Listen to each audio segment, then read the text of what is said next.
Post করলাম তো আবার কি পোস্ট করবো? বলো। হাই ফ্রেন্ড, এবার আমি রাতে একটু টিভি দেখতে বসেছি, টিভি দেখবো।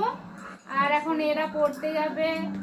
এই যে আমার যা যা আমার সাহায্য করছে ক্যামেরাটা ধরে, আর ই আমার সাথে ফাজলামি করছে। আর ওই যে আমার আরেকটা আছে, ওকে একটু ব্যাক ক্যামেরা করে দেখাও। ক্যামেরা কোথায় আছে? কিন্তু কেউ হাসবে না, আমার কথাগুলো কিন্তু এরকমই হবে। আমি অনেক আমার দেরি হবে, কিন্তু আমি আস্তে আস্তে ব্লগ করব। জাস্ট মানে টাইমটা। এই যে বেটা হাই করো, বেটা হাই করো, এমনি হ্যালো করো। এর শরীরটা ভালো নেই, কদিন ধরে ওষুধ খাচ্ছে, এখন শরীরটা খুব একটা ভালো নেই। আর দেখছেন তো এই কেমন করছে, পাচ্ছে বুড়ি।